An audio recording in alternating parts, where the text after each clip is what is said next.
반갑습니다. 오늘은 마태복음 5장, 마태복음 5장,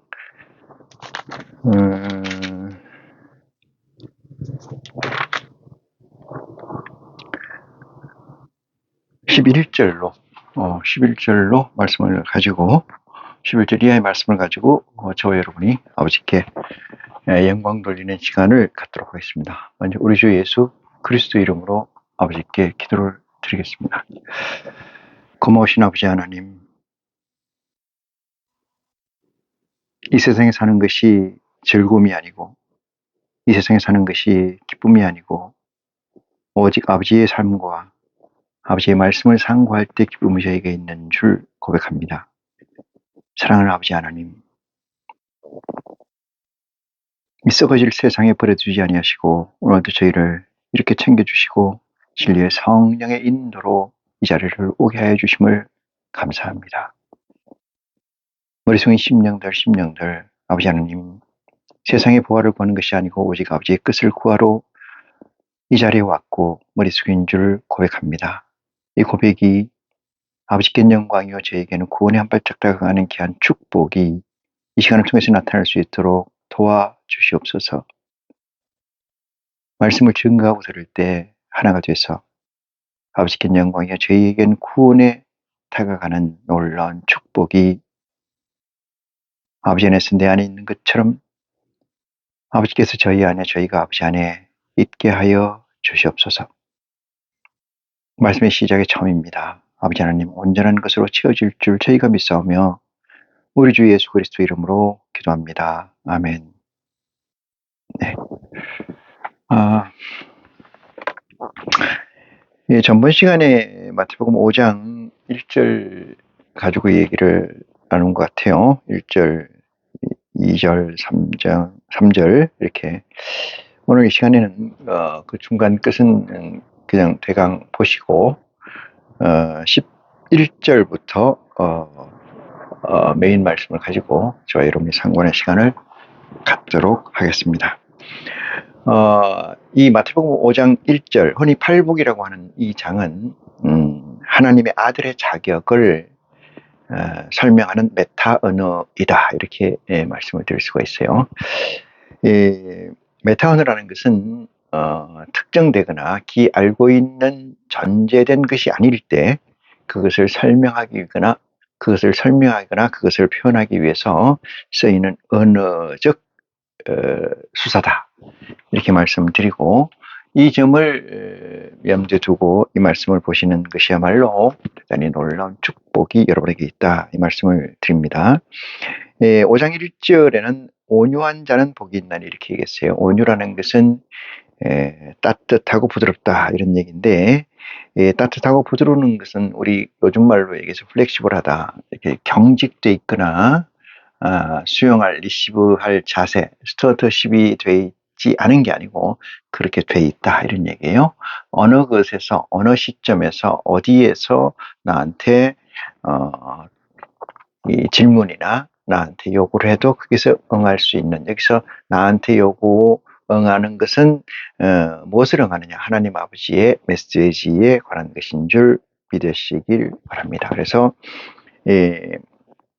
온유한 자라는 것은 이 세상에서 온유한 자라는 것은 이 세상의 보화를, 이 세상의 가치를 다진 자가 온유한 자가 될 수가 있어요. 그런데 그것을 제대로 온유한 것을 가지지 못했을 때, 시간과 공간에서 제약을 받을 때 폭군처럼 쓰일 수도 있습니다. 근데 온전한 것의 가치를 내가 가졌다면은 온유한 가치를 드러낼 수가 있다. 이것이 하나님의 아들이고, 이것이야말로 이 땅을 기업으로 받을 것이다, 이렇게 얘기했는데, 이 땅이라는 것은 아버지 하나님께서 지으신 거고, 그 아들 되는 존재가 기업을 받는 것은 당연한 순리가 아니겠습니까? 그 아들이 이 땅을 기업으로 받기 위해서는 이 땅에 있는 것에 관해서 매력을 갖거나 이 땅에 있는 것에 관해서 욕심을 부릴 이유가 없다. 이것이 온유거든요.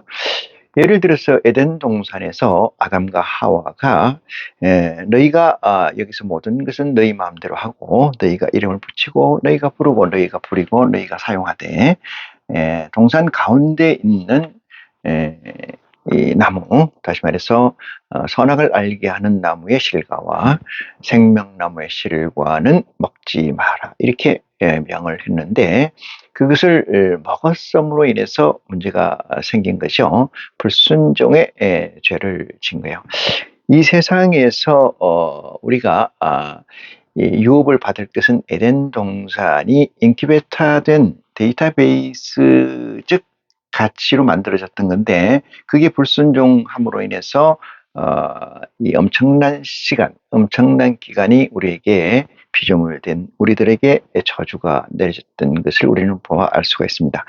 이 세상에 욕심을 갖는 것, 다시 말해서 지금 이 세상 봄, 여름, 가을, 겨울, 또 우리나라가 세계 선진국에 들어감으로 인해서 이 세상이 얼마나 좋고 아름다운 것인가에 대해서 하나님을 찬양한다면은 이미 그들에게는 하나님의, 다시 말해서 예수 그리스도의 재림이 임한 사실이 되기 때문에 그들은 엄청난 거역적 심판을 받게 될 것이다, 이렇게 말씀드릴 수가 있어요.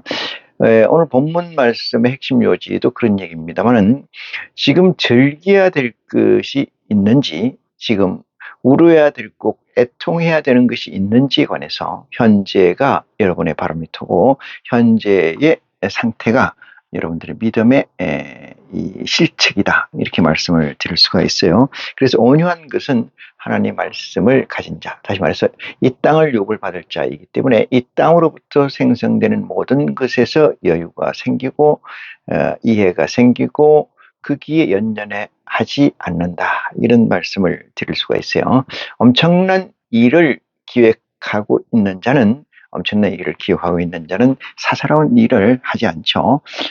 옛날에는 그 기일, 제사, 조상의 제사가 있으면은 이 남의 조상집에도 가지 않는 것은 그만큼 조심스러워서 하는 것도 있겠지만은, 그 제사라는 가치가 그 앞에 있는 조상집의 조문의 가치보다 훨씬 크기 때문에 조문의 가치를 이행하지 않고 이 제사의 가치를 온전히 하기 위한 것이다. 그것은 제대로 이 세상적 가치에서 비중을, 중요성을 이해한 것이다라고 얘기할 수가 있어요.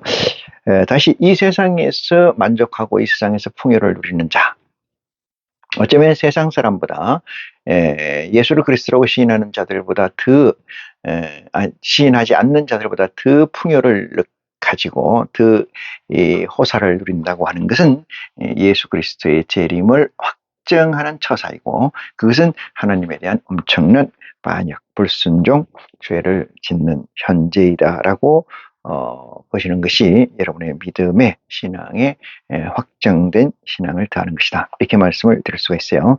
5번 봅니다. 6절 봅니다. 의에 줄이고 목마른 자, 이랬어요. 의에 줄이고 목마른 자. 이 의라는 것은 옳은 뜻인데, 보시겠습니다. 이 의라는 것은 옳다는 뜻이에요.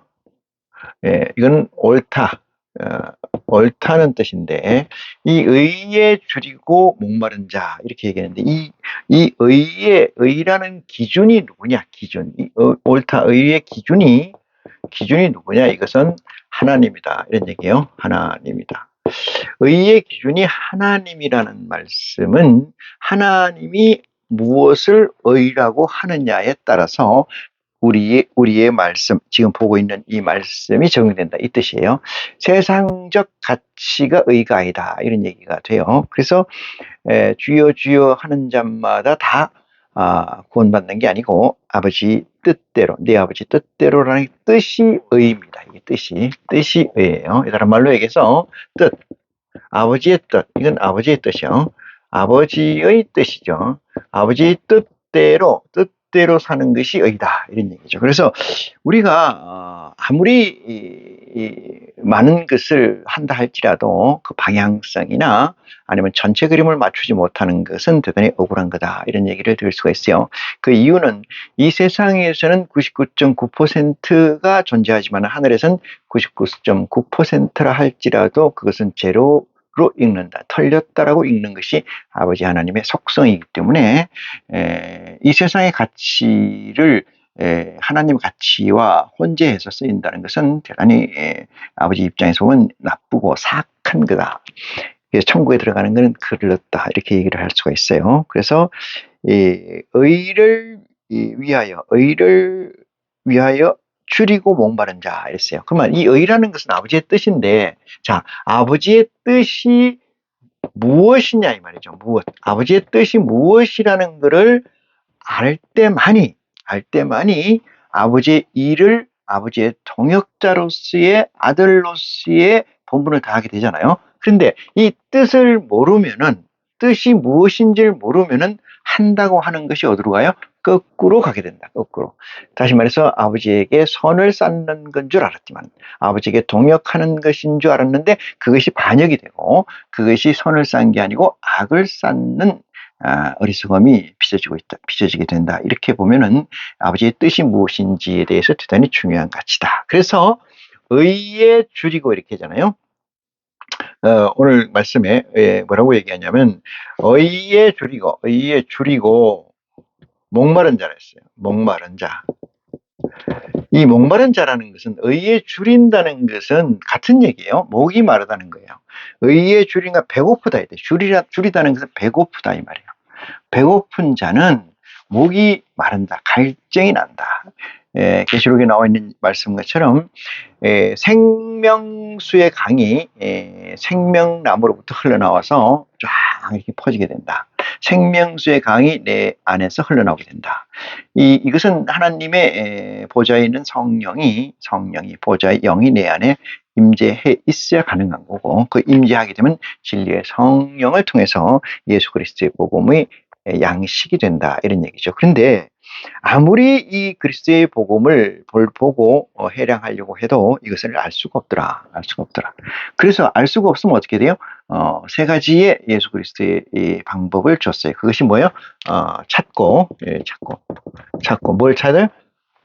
생명수를 찾아야 되는 거죠. 아버지의 뜻이 무엇인지 찾아야 되는 거예요. 찾고 그 다음에 구하고 그 다음에 두드리고 이 사실을 저것을 해야 되거든요. 두드리고 이것을 하게 되면 언제까지 하느냐? 아버지께서 나를 돌아볼 때까지 찾는 일과 구하는 일과 두드리는 일을 계속해야만 된다 이 말이에요. 왜 그러냐? 아버지께서 나를 돌아본다는 것은 내가 찾고 두드리고 구하는 것의 진정성이 아버지께 상달되거든요. 그때까지 이거를 해야 돼요. 그때까지. 왜? 아버지의 의가 뜻이 무엇인지 알기 위해서. 뜻이 무엇인지 알아야 될 거 아닙니까? 그래야 아버지 일을 해야 될 거 아니에요. 여러분, 아들이라는 것은 장성한 자를 의미하고, 여기서 아들은 장성한 자를 의미하고, 장성한 자라는 건 뭐야? 아버지의 유업을 이을 자고, 아버지의 유업을 이을 자는 아버지의 동역자가 된다. 이 뜻이에요. 아버지가 하시고자 하는 일이 뭐냐? 그것이 마태복음 6장에 나와 있는 하늘에서 이룬 것 같이라는 그 사역적 메시지. 그것을 이 땅에도 이루어지게 해달라는 목적성. 정한 가치를 아버지 하나님의 동역자로서 동행해야 된다 이 말이에요. 동행해야 되려면 그 뜻을 알아야. 자, 아버지께서 큰 돌을 놔두고 갔는데 이 돌을 좌측으로 옮겨야 되는 건지 우측으로 옮겨야 되는 건지 뒤로 옮겨야 되는 건지 그대로 놔둬야 되는 건지 묻어야 되는 건지 부숴야 되는 건지 그것이 아버지의 뜻을 모르면 아무것도 할 수가 없지 않습니까? 뜻을 모르면. 아버지께서 우리에게 이 육체, 썩어질 이 육체를 주셨어요. 그것을 생명이라는 이름으로 주셨어요. 그럼 주셨으면 이 생명의 목적성이 뭘까? 아버지께서 주셨다면, 아버지께서 내게 생명을 주셨다면, 내게 이 세상에 보냈다면 나는 이 세상에 태어난 목적성이 뭘까? 나는 이 세상에 왜 왔을까? 그 생명이라는 게 그거 아니겠어요? 생명. 네? 낳았다. 명을. 명을 받았다. 이렇게 얘기할 수도 있어요. 응? 명을 받았다. 나는 무엇인가?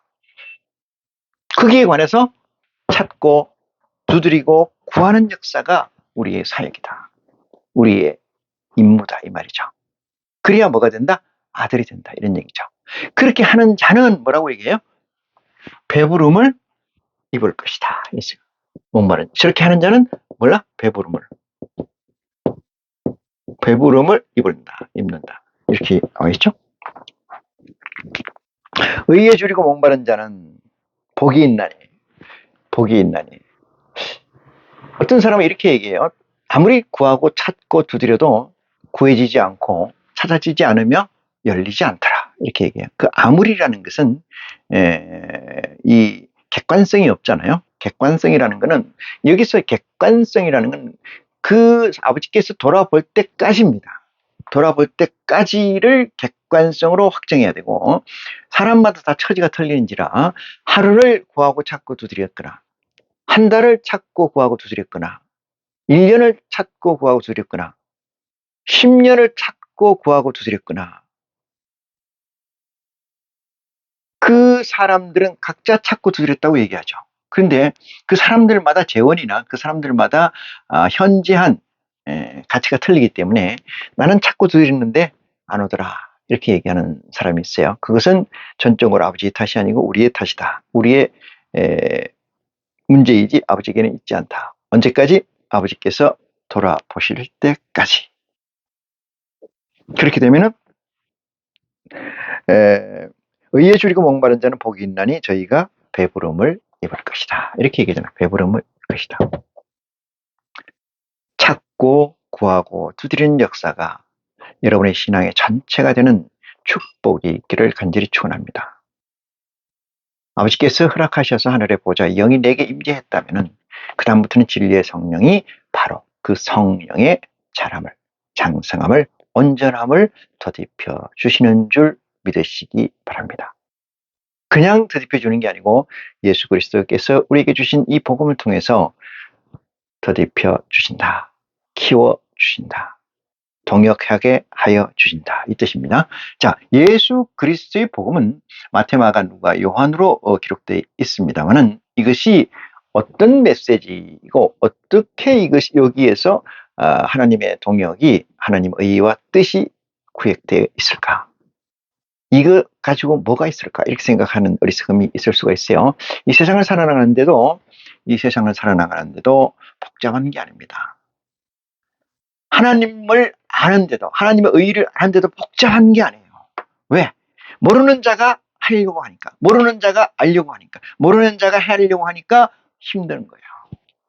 그래서 예수 그리스도께서 말씀하시기를 아버지께 맡겨라 이렇게 얘기하는 거예요. 복잡하지 않습니다. 알고 나면 간단한 것처럼 알지 못하면 모든 것을 바쳐서 행한다 할지라도 알지 못하는 자는 그것을 이루지 못한다.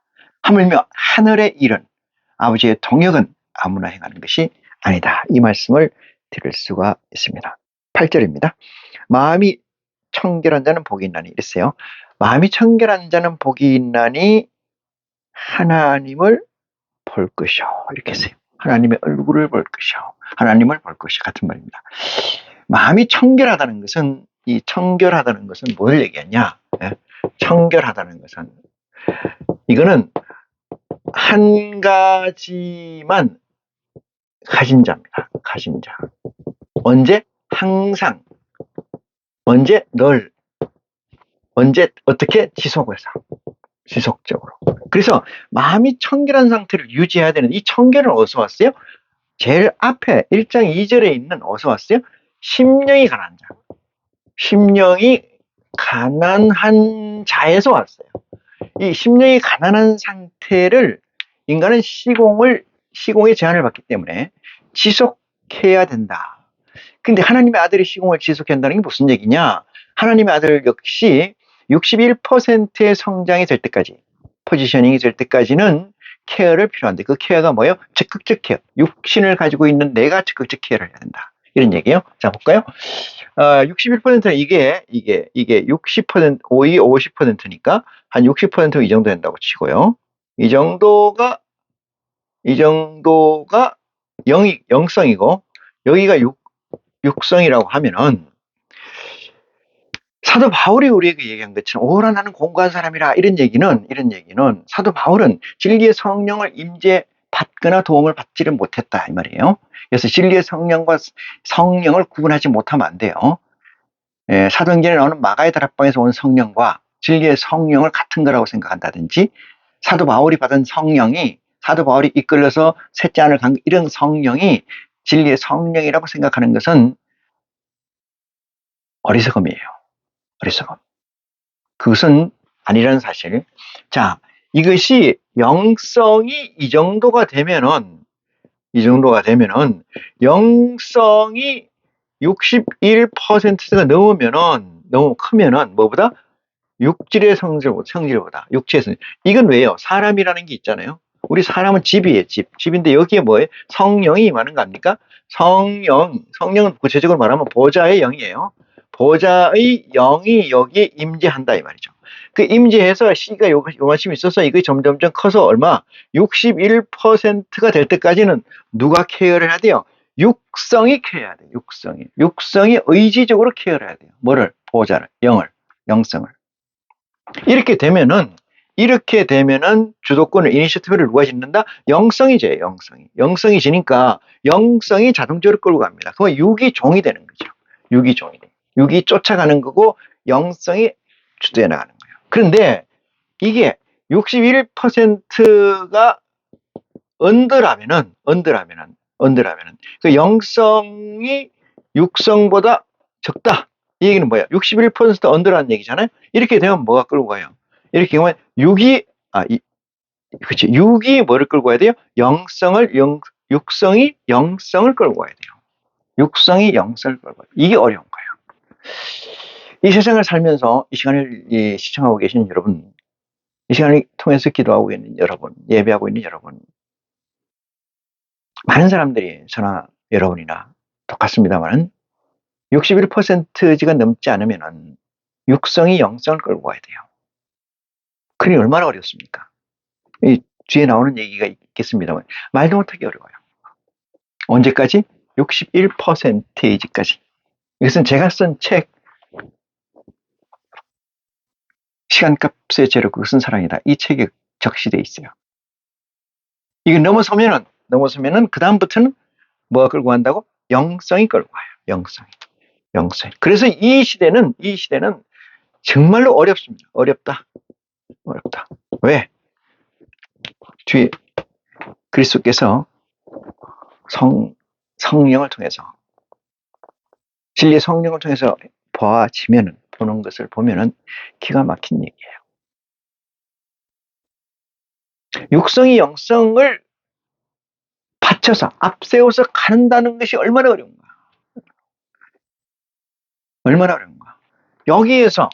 여기 공이 우리는 뭐를 해야 돼요? 여기서 공이 뭐를 해야 돼요? 여기 공이 생명의 성령의 법, 생성법이라고 그러는데 생명의 성령의 법. 여기에서 여기까지가 생명의 성령의 법이 있어야 되는데 이 생명의 성령의 법이 있다는 것은 뭐예요? 율법에서 벗어났다 이 말이에요. 율법에서 벗어났다는 것은 십자가 아래에서 해방됐다 이런 얘기예요. 십자가에서 해방됐다 이런 얘기예요. 예수 그리스도의 진정한 해방은 십자가를 지고 부활함으로써 해방된 거죠. 마찬가지로 이 세상에 3차원의 하나님의 근본된 네트워크, 백본 네트워크로 이렇게 접근하지 않으면 안 되는 거예요. 지금 우리는 왜 찾고 구하고 두드리냐? 이것은 하나님의 메인 백본 네트워크의 접근하기 위해서 그런 거예요. 그 접근을 하면은 어떻게 돼요? 여기 접근한 상태예요. 접근해서 영성이 육성보다 위에 있으면은 영성이 끌고 간다.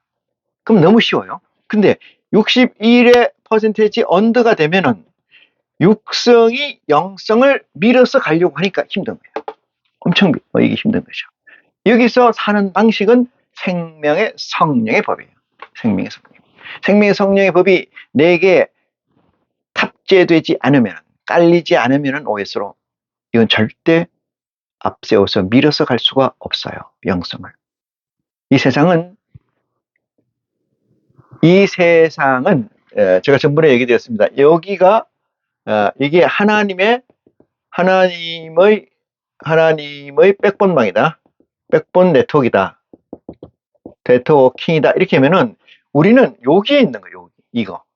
이게 하나님의 근본된 네트워크라면은 여기가 있는 거예요. 여기가. 그럼 여기에 있는 것은 이건 가설망이에요. 가설망. 임시로 되어 있는 가설망.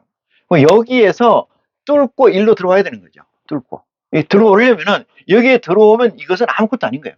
이것을 뚫게 만드는 것이 생명의 성령의 법이에요. 그것이 예수 그리스도 안에서 너희가 세례를 받은 자는 율법에서 이긴 자. 다시 말해서 이 세상의 가치에 썸을 한 자. 그래서 무리를 긋는 자가 되고, 그래서 공중에 뜬 자가 되고, 나중에 예수 그리스도의 말씀으로 발만 씻으면 뜨는 상태가 됩니다. 뜬다는 건 뭐예요? 지금 여기는 3차원인데 3차원 여기가 2차원, 여기가 1차원이 있다고 쳐요. 1차원. 3차원, 2차원, 1차원. 이 세 개 차원으로 우리는 살고 있어요. 그런데 이게 근본망이 여기 4차원이에요. 하나님 여기 에덴 동산이에요. 에덴 동산. 여기까지 1차, 2차 에덴 동산. 그럼 여기에서 이 4차원 네트워크에 액세스 접근하지 않으면은, 꽂히지 않으면은 하나님의 뜻을 알 수가 없다는 사실. 하나님의 뜻을 알 수가 없다. 하나님이 옆집 아저씨가 아니잖아요. 하나님 어떤 교수가 아니잖아요. 하나님 유명한 박사가 아니잖아요. 그따가 어떻게 하나님을 비해요? 유명한 박사, 아무리 유명한 이 물리학자 아인슈타인이라고 해서, 아인슈타인도 양자 이론을 거부했잖아요. 양자는 뭐야? 아인슈타인이 유명한 말이 신은 주사위 놀이를 하지 않는다. 그 얘기는 뭐예요? 과학이라는 것은 증명 가능하지 않으면 말하지 말아야 된다. 너희들이 하는 것은 과학이냐? 증명도 안 되는 건데. 이런 얘기거든요. 궁극적으로 나중에는 파이널 아인슈타인도 인정을 했어요. 뭐를? 양자 이론. 양자 이론이 뭐예요? 양자 이론이 여기에 접근하는 거예요. 여기 액세스 백본망에 하나님의 백본 네트워크에 접근하는 거예요. 그게 양자 이론. 그래서 여기에 있는 것과 여기에 있는 이론 자체가 틀리다 이 말이죠. 근데 어떻게 여기에 만들어 놓은 율법 시스템에서 불순종으로 인해서 만들어주고 드씌워져 있는 그 상태에서 벗어나지 않으면은, 못하면은 에덴 동산으로 회복이 어렵잖아요. 에덴 동산으로 회복이 돼야 뭐가 돼요? 하나님께 액세스할 수가 있어요. 안 그러면 못한다 이 말이에요. 자, 심령이 가난한 자, 거기서 가져온 거다. 뭐가? 청결한 자는. 마음이 청결한 자는 이렇게 해요. 마음이 청결한 자는 여기서 가져온 거예요. 그럼 한 가지만 생각한다. 이 한 가지가 뭘까요? 아버지 하나님의 의라는 사실을, 아버지 하나님의 뜻이라는 사실을 깨우침 받는 여러분이 되시기를 축원합니다. 자, 다음 말씀 봅니다. 화평케 하는 자는 복이 있나니, 이 화평케 하는 자라는 것은 온유하다는 의미와 상통하는 거예요. 이렇게 되면은 아까 청결케 하는 누구예요? 하나님의 얼굴을 본다. 하나님의 얼굴을 본다 이러니까 봐요. 하나님의 얼굴이니까 하나님 얼굴은 뭐야? 다시 하나님의 몸을 본다. 하나님을 본다? 하나님을 본다 이러면 얼굴이 아니라 전체를 본다? 하나님 얼굴을 본다? 하나님의 눈을 본다? 이렇게 설명할 수가 있어요. 이 얘기를 통틀어서, 이건 메타 언어니까 지금 직설적으로 얘기를 하면은, 이거를 직역을 하면은 하늘에 뭘 본다? 보좌를 본다 이 말이에요. 아니 그것은 바울도 보지 않았습니까? 요한도 보고 이렇게 생각할 수 있어요. 아닙니다. 그거는 3차원적으로 본 거예요. 마음이 청결한 자가 되면은 4차원적 가치로 하나님을 만납니다. 4차원적 가치로 하나님을 만난다. 4차원적 가치로 만나는 여러분이 되시기를 축원합니다. 자, 화평케 한다는 것은 평화잖아요. 이 어설프게 지금 평화를 얘기하는 게 캐토릭인데, 평화라는 것은 내 안에 뭐가 있을 때 평화하는 거잖아요. 화평 얘기를 온유한다는 것을 얘기를 했습니다만, 온유라는 건 뭐예요? 내 안에 뭐가 있어야 된다는 거죠. 제가 처음에 모두에서 말씀드린 것처럼 온유하려면은 이 세상 가치보다 더 큰 가치. 자, 싸움이 났는데, 두 사람이 싸움이 났어요. 싸움이 났는데 뭐 때문에 싸움을 했냐? 5천만 원이란 돈 때문에 싸움 났다. 한 사람은 5천만 원을 달라고 그러고 한 사람은 5천만 원을 줬다고 하고, 아니면 한 사람은 5천만 원을 달라고 하고 한 사람은 5천만 원을 줄 이유가 없다고. 하여튼 이유 어쨌든 간에 논쟁이 벌어졌다고 하면은, 돈이 무진장이 많은 사람은 길 가다 그 상황을 보면은 그냥 돈을 주죠. 무진장이 많아요, 이 사람은. 정함이 없이 많아. 그렇다면은 그 사람은 그 5천만 원을 일로 와봐라. 누가 얘기 들어보자. 뭐 때문에 싸우냐? 5천만 원 때문에 싸웁니다. 이 사람이 5천만 원을 안 줘요. 이 사람은 내가 5천만 원 줄 일이 없습니다. 돈을 많이 가진 사람은 그냥 줘요. 단 누구한테 주지 말아요? 돼지에게 주지 마라. 이 말이에요.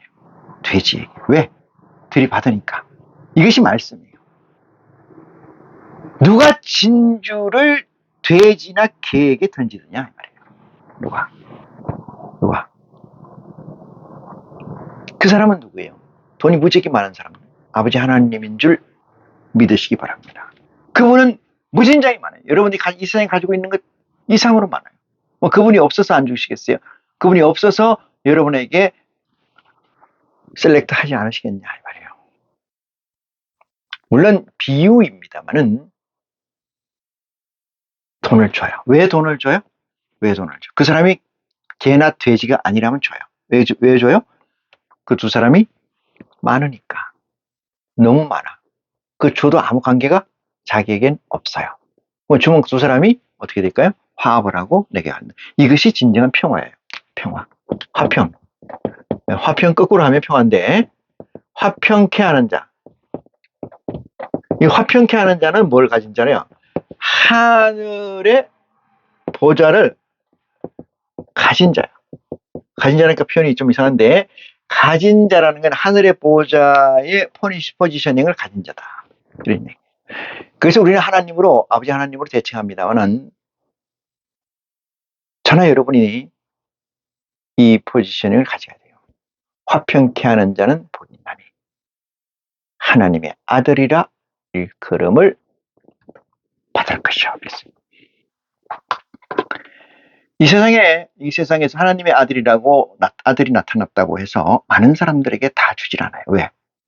그 하나님의 아들은 많은 사람들을 다 사람으로 보지 않기 때문에 그렇습니다. 개나 돼지나 몰각한 목자는 빼고 나눈다 이 뜻이에요.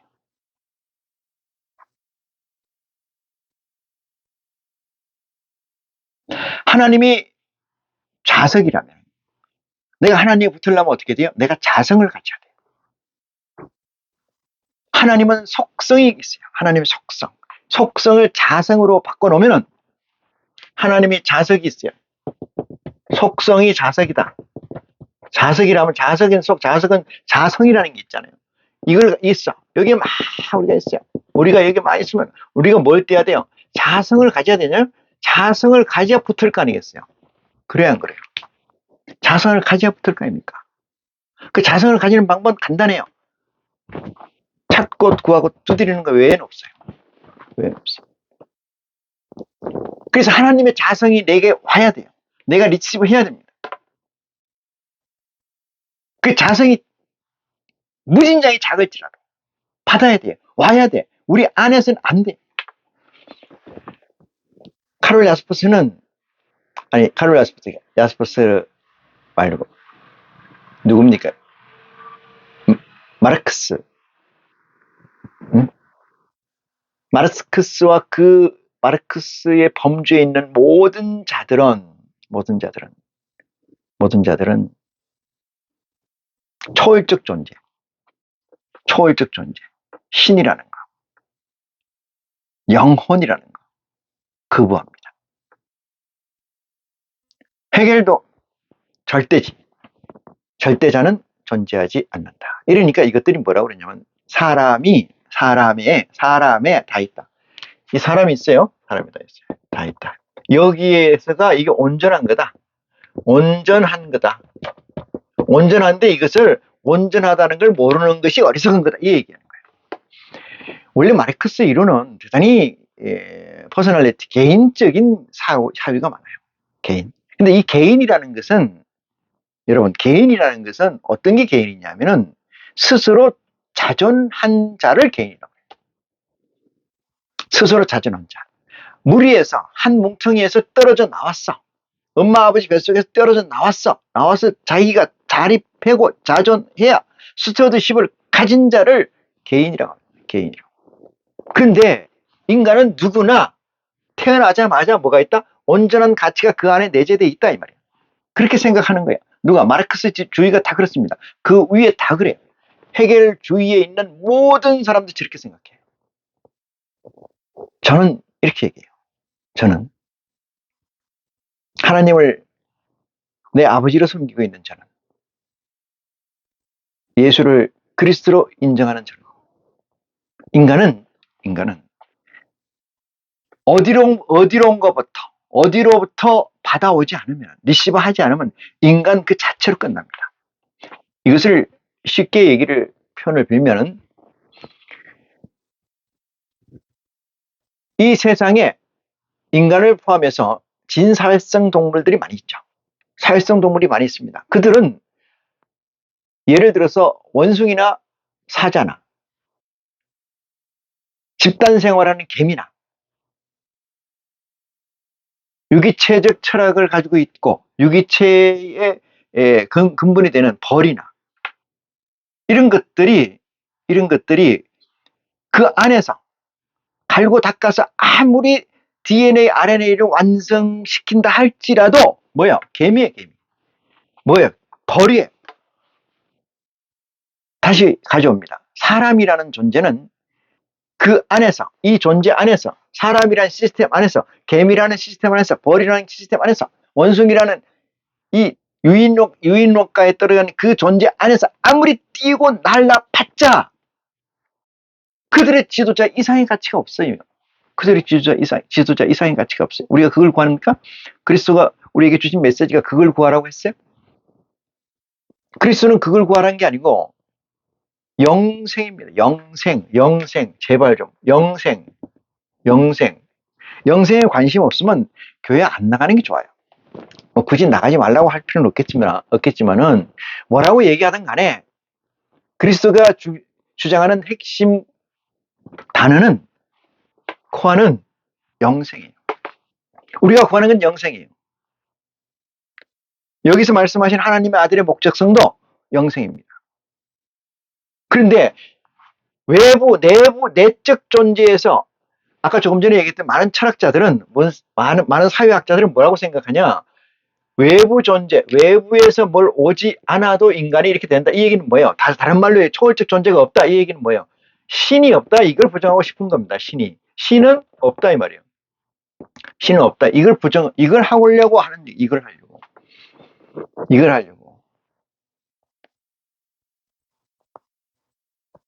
인간의 자성, 인간의 원래의 성품이 어떤 성품이냐? 내적으로 아무리 갈고 닦아도 인간의 범주예요.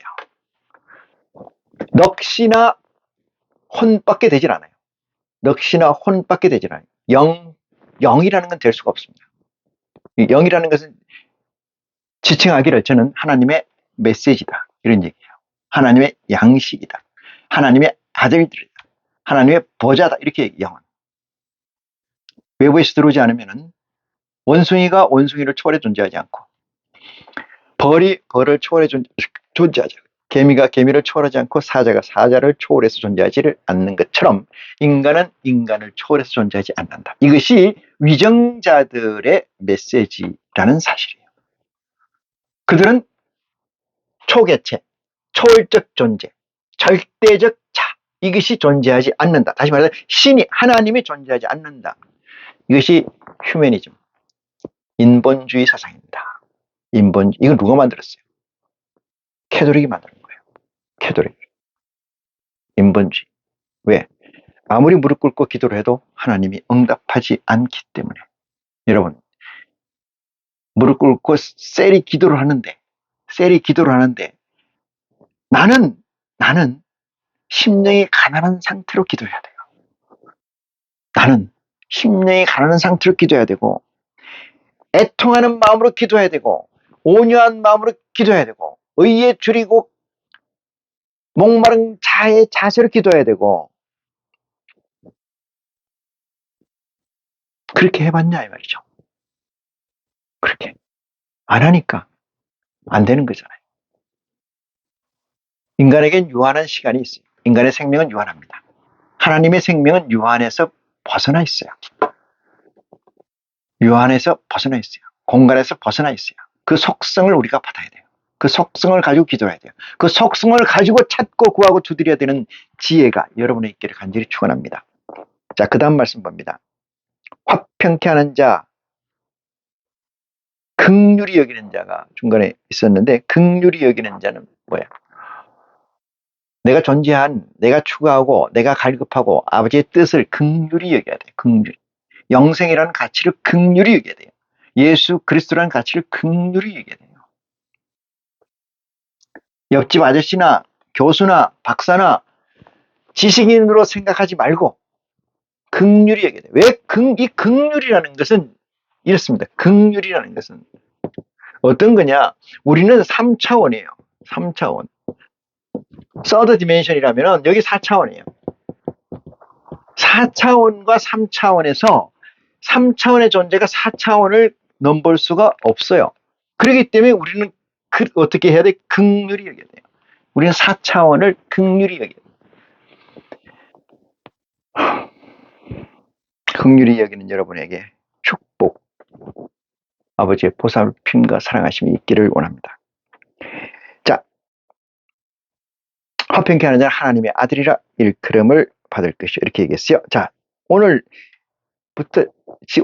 시작하려고 하는, 오늘 메시지를 전거하려고 하는 10절 봅니다. 의를 위하여 핍박받는 자는 복이 있나니 이랬어요. 의를 위해서 핍박. 여기 처음에 써있잖아요. 의를 위해서. 이건 다른 말로 해서 그리스도를 인하여 또는 하나님의 동역을 위해서, 동역자로서의 얘기야. 그리스도의 하나님의 동역자로서 뭐 하는 자? 핍박받는 자. 그랬어요. 핍박받는 자. 이 핍박의 상대성은 3차원의 이 세상입니다. 이 세상에 내가 살고 있으면서 하나님의 사역을 위해서, 하나님의 동역자로서의 예수 그리스도의 복음을 쫓기 위해서, 여러분, 예수 그리스도의 복음을 증거하라고 그러니까 예수 그리스도의 복음을 증거하는, 여러분, 예수 그리스도의 복음을 증거할 필요가 없어요, 사실은. 예수 그리스도의 복음을 증거해야 된다. 땅끝까지 증거. 그 얘기 있어요. 맞아요. 있는데 그 얘기는 무슨 얘기냐면 아들들이 하는 일은 아닙니다. 아들들이 그 일을 하는 일은 아닙니다. 응? 대기업에서 회장이 하는 일과 그 밑에 프론트에 있는 직원들이 하는 일과 그 중간에 있는 사람들이 다 틀리죠. 일이. 다 틀립니다. 다 틀려요.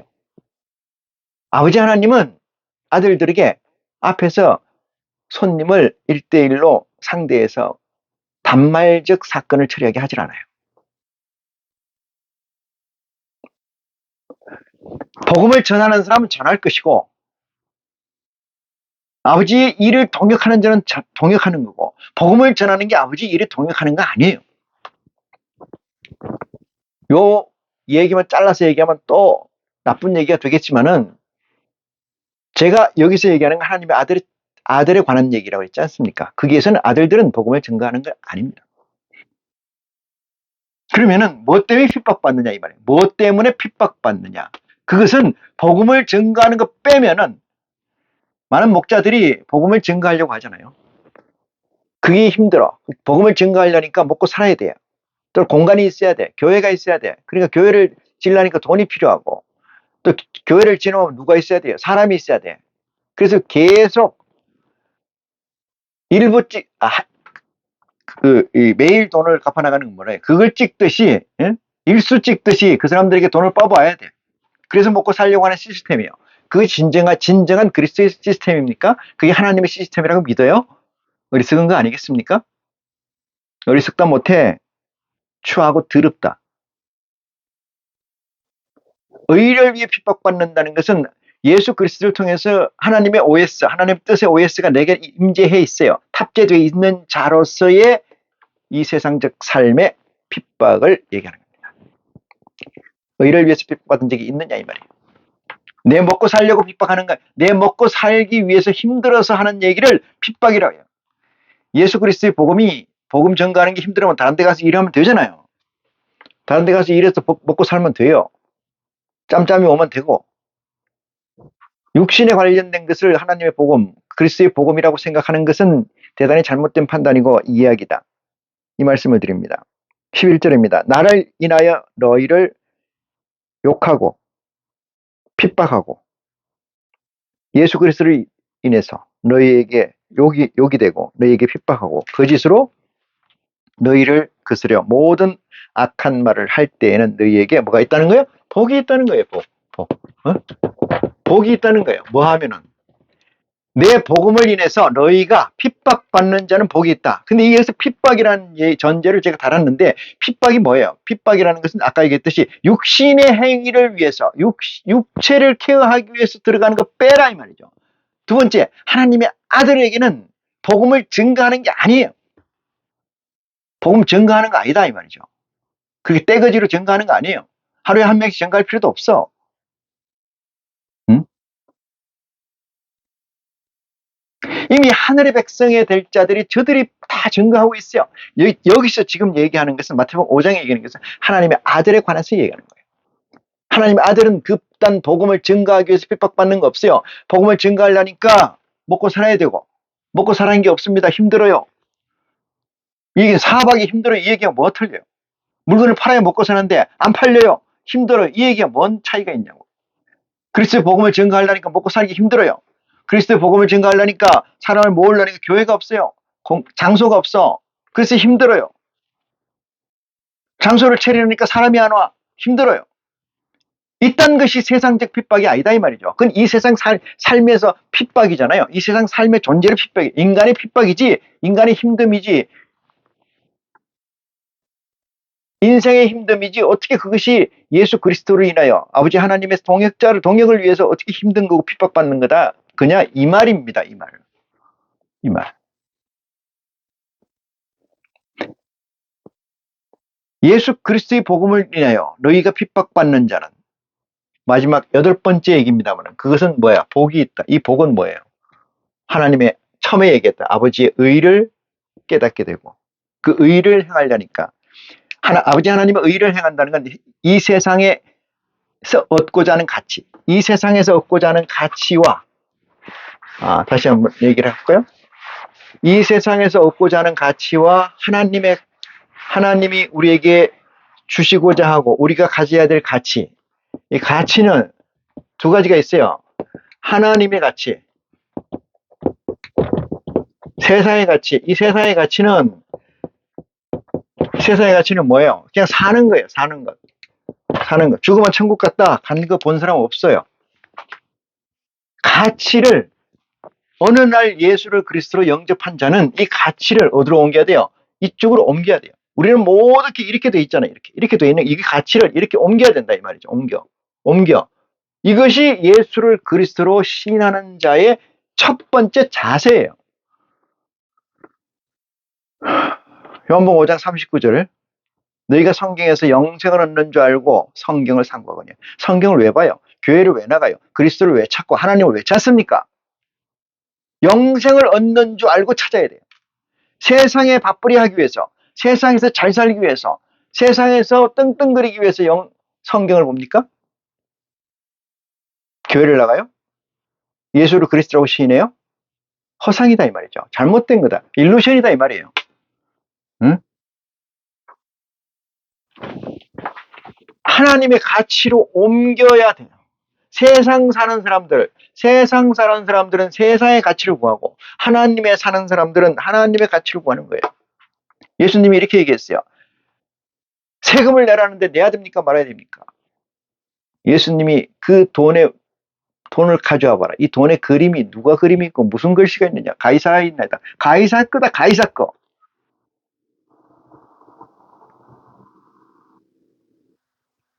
신사임당 글에 있는 5만 원짜리를 누구한테 줘야 돼요? 목사한테 줘야 돼요? 신부한테 줘야 돼요? 교황한테 줘야 돼요? 누구한테 줘야 돼요? 세상에 바치는 거예요. 아버지 하나님께 바치는 것은 다른 겁니다. 아버지 하나님의 그림이 있는 거야 돼요. 아버지 하나님의 메시지가 있어야 돼요. 그걸 아버지께 바치는 거예요. 그게 뭐예요? 커넥트, 소통이에요. 네? 소통. 릴레이션. 주고받는 거잖아요. 왜? 여러분, 가치가 동일해야 뭐가 돼요? 소통이 일어나요. 소통이 일어난다. 가치가 같지 않으면 소통이 일어나지 않습니다.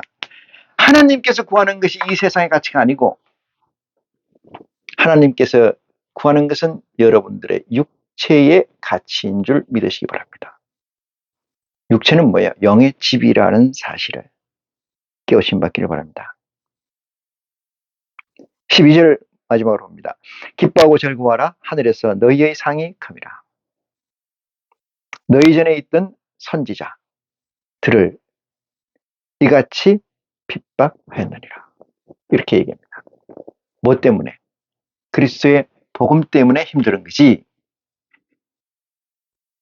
수많은 캐톨릭으로 인해서 보통교회라는 그 허무맹랑한 일루션, 거짓을 지키기 위해서 얼마나 많은 사람들을 화형하고 불로 태워 죽이고 살아서 태워 죽이고 산 사람을 태워 죽이고 죽은 사람을 태워 죽이고 찢어 죽이고 난도질해 죽이고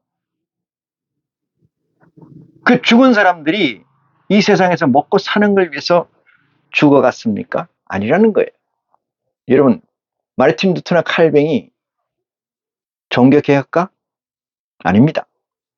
그들은 자기 육신과 합한 자예요. 하나님이 바라는 자기 몸의 헌신을 하지 않은 거예요. 이 세상에서 잘 먹고 잘 살고 뚱뚱그리다 죽었다는 사실을 생각해 볼 때 12절에 쓰여져 있는 선지자, 먼저 온 자는 이같이 핍박받아 죽은 자 중에 포함되지 않는다. 누가? 마틴 루터 칼빈. 마찬가지입니다. 캐톨릭에 의한 교부들, 아닌 사람도 있습니다만 대다수의 사람들은 자기 육신의 영달을 위해서 하나님과 그리스도를 판 자가 됩니다. 누가? 아리오스며 누가? 마르시온이며 누가 라이프니치냐?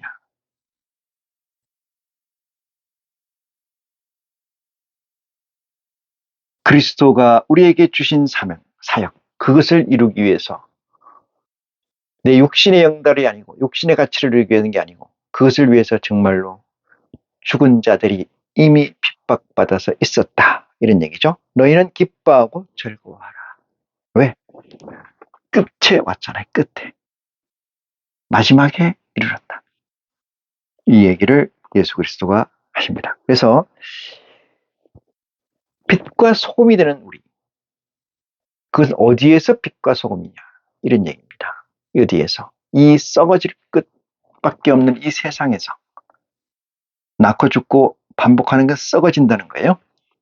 여기에서 빛과 소금이 되는 빛이 되고 소금이 돼서 아버지의 의가 이 땅에서 구현되는 그 사실, 그 미션을 위해서 핍박받는 자, 저와 여러분이 되는 축복이 있기를 간절히 축원하면서 이 시간 말씀을 마치겠습니다. 고맙습니다.